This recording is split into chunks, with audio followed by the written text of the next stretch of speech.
Boa tarde, meus queridos e minhas queridas. Boa tarde, doutor José.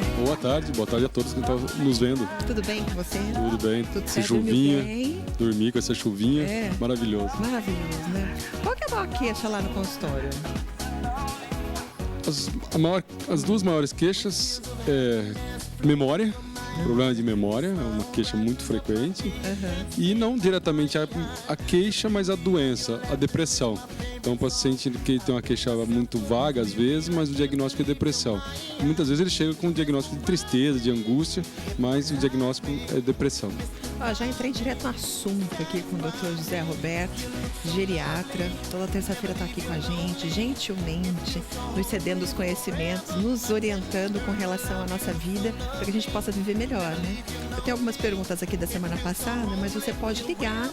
A gente está ao vivo, então liga. De repente fala ao vivo aqui comigo no programa, quero escutar a sua voz, ou deixa a sua perguntinha que a Fefe passa para nós, tá bom? 3315-1390 é a sua linha direta e de graça com a saúde. Tem coisa melhor?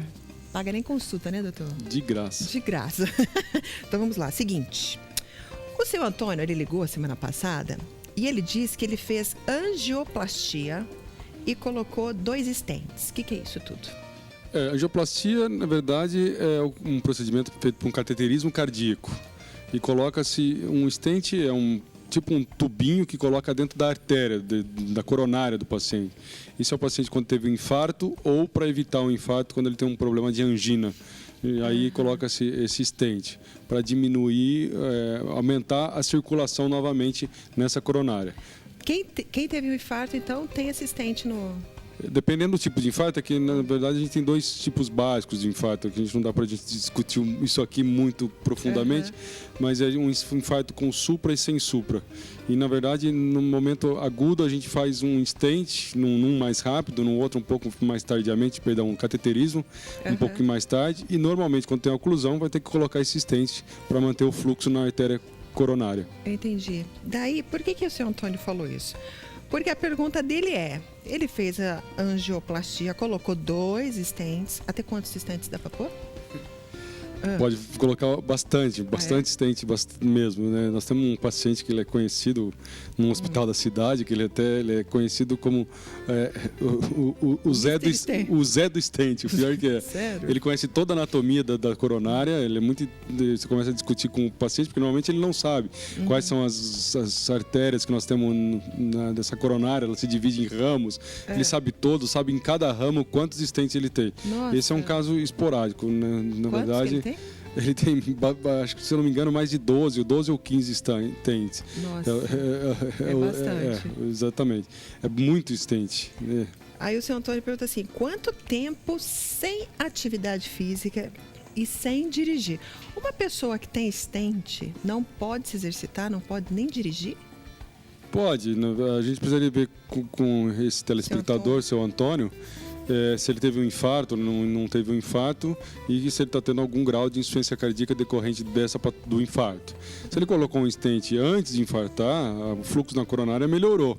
E precisaria ver a patologia, as outras coronárias, como é que estão. Então a melhor coisa é ele perguntar exatamente diretamente para o médico cardiologista, que quem indicou esse exame é um cardiologista, né, para ver se ele tem condições de fazer exercício ou não. Mas eles podem fazer exercício, em geral, podem fazer exercício, pode dirigir. A gente só precisaria ver a causa, o que levou a ele fazer esse stent para poder estar respondendo melhor essa questão do seu Antônio. Entendi. A dona Maria pergunta, a mãe dela tem 88 anos e está muito esquecida. Está tomando remédio, mas não está resolvendo. Bom, provavelmente com 88 anos e muito esquecida, Lu, ela deve ter doença de Alzheimer.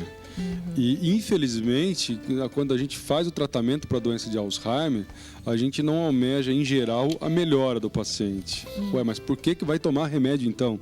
A gente almeja uma piora mais progressiva. Infelizmente, com as medicações que nós temos no mundo hoje, os medicamentos daqui são igual aos Estados Unidos, igual da Europa. Com as medicações de hoje, nós conseguimos retardar a evolução da doença. Alguns pacientes, no início da doença, quando começa o tratamento, podem até melhorar. Então, respondendo à pergunta dela, por que ela não melhora? Porque a gente não objetiva, nosso objetivo não é esse, né, buscar a melhora do paciente, é piorar menos. Eu falo sempre que Nós queremos que a ladeira desça mais devagar e melhore a qualidade de vida para o paciente e muito para o cuidador. A Albertina pergunta o seguinte: ela teve 3 infartos já. Ela não falou o nome, né? Ou a idade. Não. Já teve 3 infartos e está com medo de ter mais um. E aí? Albertina, na verdade, para todos os telespectadores, não só para ela, quem teve 3 infartos tem um risco aumentado de reinfartar. Quem já teve um tem um risco aumentado de reinfarto. Por isso que é extremamente... Mesmo mudando todo o estilo de vida. Isso, aí que eu ia chegar, Lu. É extremamente importante aderir ao tratamento, tá certo? Então, normalmente, isso o paciente é diabético, quem tem bastante estente, que a gente comentou do Zé Ducati agora há pouco. Normalmente esse paciente é diabético, porque a doença, o diabetes, acomete mais gravemente a coronária. Então, nesse paciente tem que aderir muito bem ao tratamento do diabetes, ao tratamento da hipertensão arterial, ao tratamento do colesterol, tá certo? Para diminuir o risco. E isso, o tratamento é a aderência com remédios e com mudança do estilo de vida que você colocou agora. Então é importante, é extremamente importante o paciente entender que ele tem um risco muito aumentado para reinfartar, seja o primeiro, o segundo, o terceiro ou o quarto no caso da Albertina. Então tem que aderir muito bem ao tratamento, mesmo sem estar sentindo nada. Tem que estar tomando remédio adequadamente, fazendo as dietas adequadamente, fazendo exercício, se puder estar fazendo exercício como uma orientação médica, tá certo? Para que não tenha um novo infarto. E para aqueles que estão nos ouvindo em casa que não tiveram nenhum infarto e têm essas doenças que a gente colocou, diabetes, cigarro, hipertensão arterial, ou seja, a pressão alta, o colesterol, é sedentário, vamos se cuidar para não ter nem o primeiro infarto. Entenderam? Que bronca, hein? Todo mundo levou agora, né? Não, adorei. Doutor, qual seria o fator principal para uma pessoa não se exercitar? Existe? Acho que é preguiça. A preguiça. Comodismo. Né? A não ser que ela tenha uma limitação física extremamente importante, mas muitas vezes dá para adaptar o exercício. Até mesmo o cadeirante, a gente vê nas Paralimpíadas que eles fazem vários tipos de exercício. Exato. Não precisamos chegar ao exemplo extremo deles, que é atletas, né, tá certo? Olímpicos, inclusive, mas nós podemos se exercitar. Então, por exemplo, um paciente que é cadeirante, dá para fazer tipo uma bicicleta com a mão, um exercício que é com a mão. Né? O paciente dá para fazer exercício dentro da água. E aquele, então, que tem as duas pernas boas, que tem os braços bons, só não se exercita porque a preguiça manda. Então vamos levantar, né, o nosso bumbum do sofá e vamos fazer exercício, porque é um remédio extremamente importante para a nossa vida. Eu não conheço nenhum remédio, Lu, que faça tanto benefício quanto a atividade física. A Júlia disse que a mãe dela tem esporão. Ela está com medo de ter também. Existe uma idade para esporão?